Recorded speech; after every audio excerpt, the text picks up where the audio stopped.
Body mass index, or BMI, is currently the most widely used method for assessing whether someone is overweight or underweight. But now scientists think they've come up with a new and improved alternative. Say hello to the Relative Fat Mass Index, or RFM. The team of researchers behind RFM say it's more accurate than BMI, and it can also be worked out with just a tape measure, so you don't need a set of scales to calculate it, as you do with BMI. In the case of RFM, it's the distance around your waist in relation to your height that counts, rather than your weight.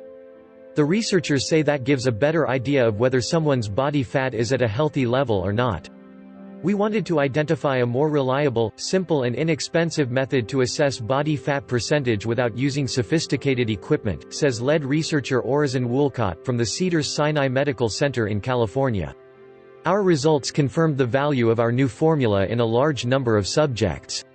Relative fat mass is a better measure of body fatness than many indices currently used in medicine and science, including the BMI.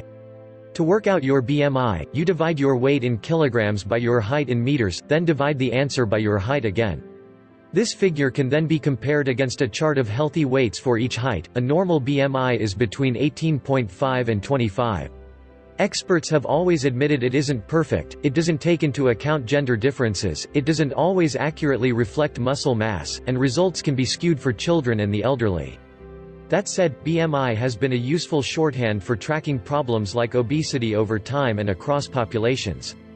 It can flag up potential health issues related to someone's weight, even if it's only a rough guide. Now, perhaps, BMI's time has come. To get your new RFM measurement, you measure your height and waist circumference, then plug the figures into this formula. Men, 64, 20x height, waist circumference equals RFM. Women, 76, 20x height, waist circumference equals RFM. And the new calculations seem to stand up, too. Based on data from 3,456 adult patients in the U.S., the RFM measurements closely matched those taken by a high-tech DXA body scan, widely considered the gold standard for measuring body tissue, bone, muscle, and fat.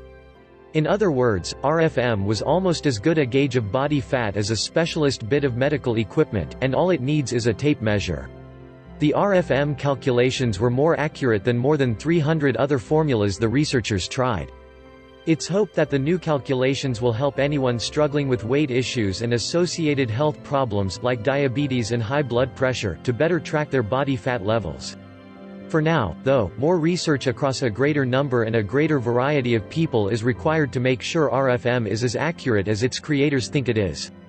If that proves to be the case, it might be time to say goodbye to BMI.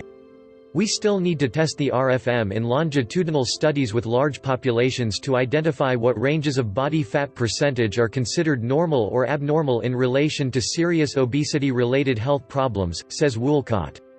The research has been published in scientific reports.